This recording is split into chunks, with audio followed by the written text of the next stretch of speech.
Everywhere I go, niggas holler at me. Keep it real, G. And my reply till they kill me.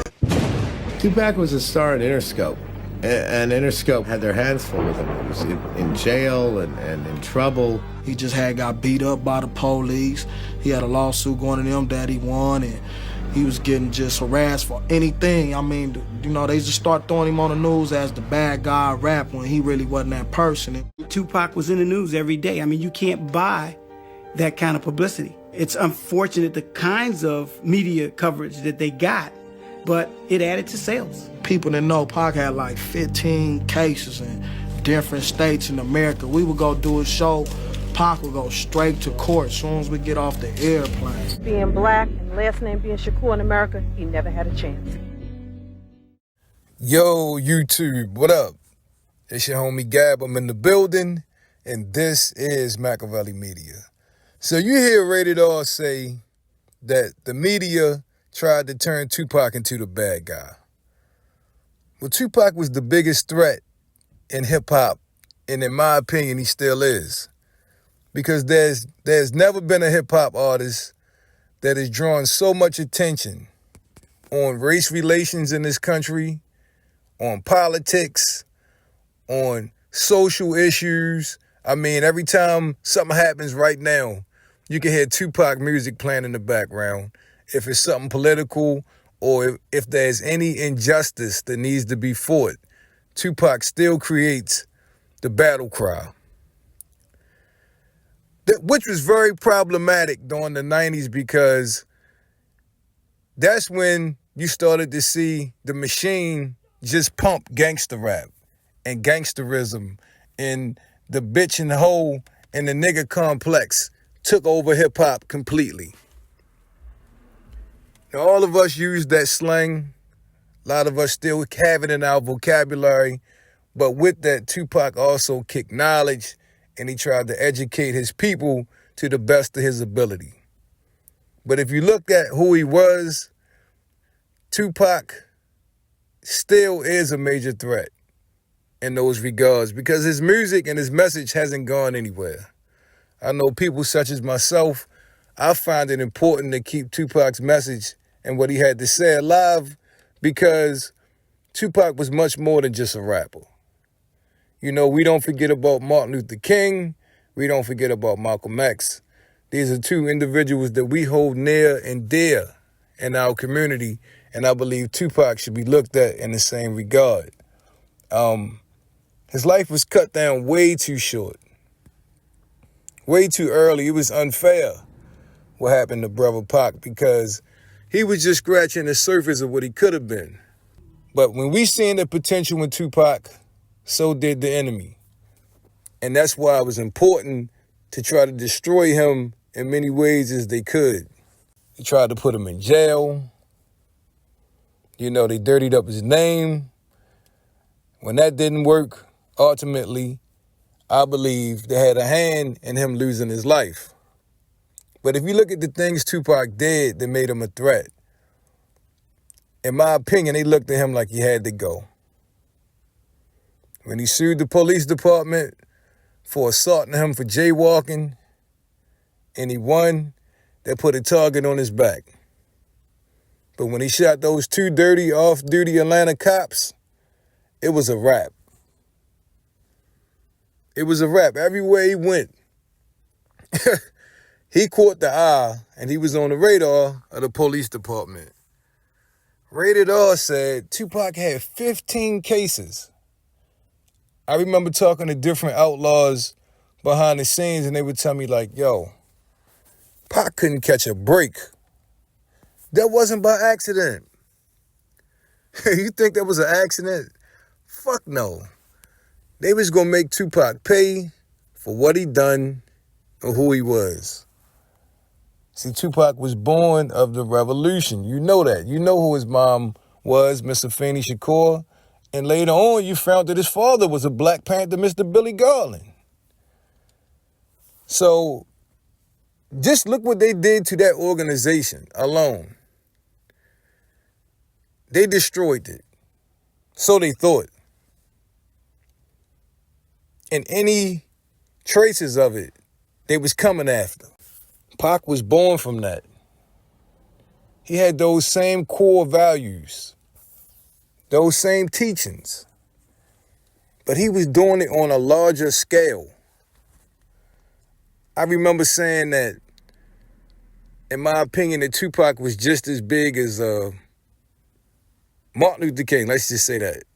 And people got upset, and I'm like, yo, this man has sold over 80 million records worldwide. I hate to say it, Martin Luther King didn't have that many people listening to him. Yeah, he had his followers, his work, I can't minimize it. God bless him, he did some phenomenal things for us. But if Tupac had been given the opportunity to walk that path with that many followers as he had, oh my God, Pac could have made some changes. And Tupac had influence, star qualities that made people gravitate to him. White, black, short, tall, skinny, fat. They all listen to Tupac. So you talking about one guy being able to make some changes and changing up some shit. That's a problem. It was the Pied Piper effect. His music made the kids follow.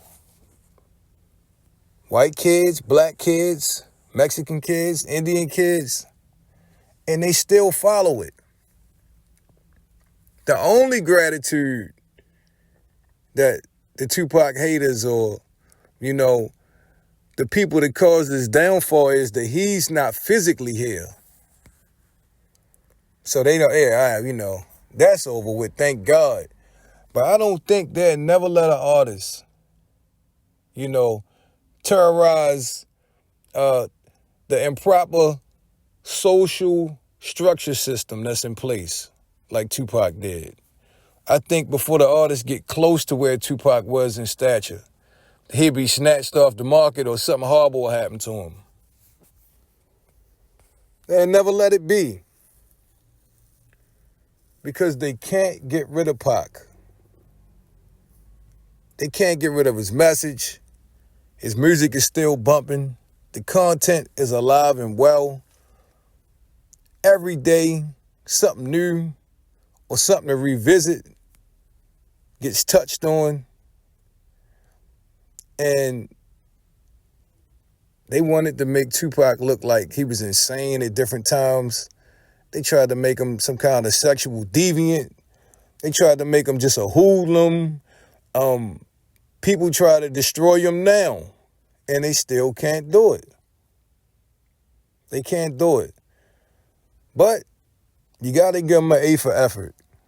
Because like Rated R said, it was one time Tupac was on the news every single fucking week for something bad.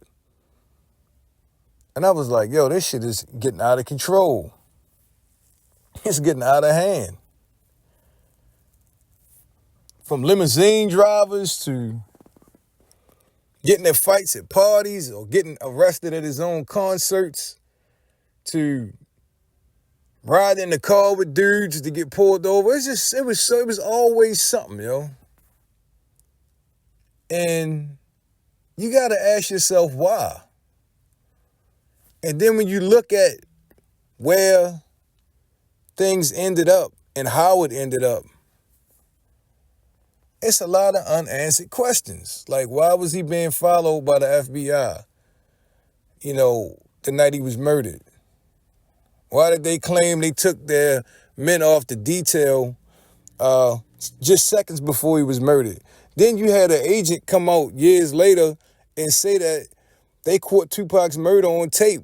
Now you can't find the agent, and you definitely never found that footage. But we've seen these things happen before to black leaders in this country. Martin Luther King was under surveillance. So was Malcolm X. In both of their biopics, you saw that. The day before they died, you saw them being listened to. It was a wire. They were being followed.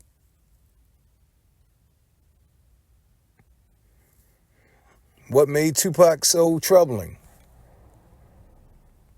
Why was he such a danger? What was the threat of Tupac and his music? And why did it have to be eradicated in the manner that it was? You know the answer to all of these questions.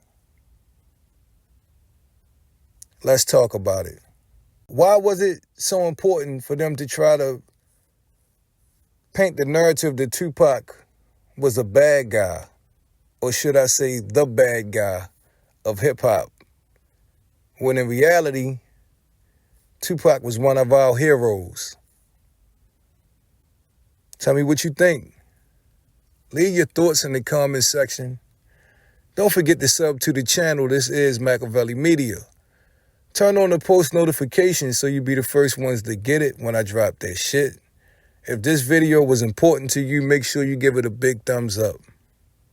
It's been a pleasure as always. I'm your homie Gab. I'm signing off. I'm about to hit y'all with the peace.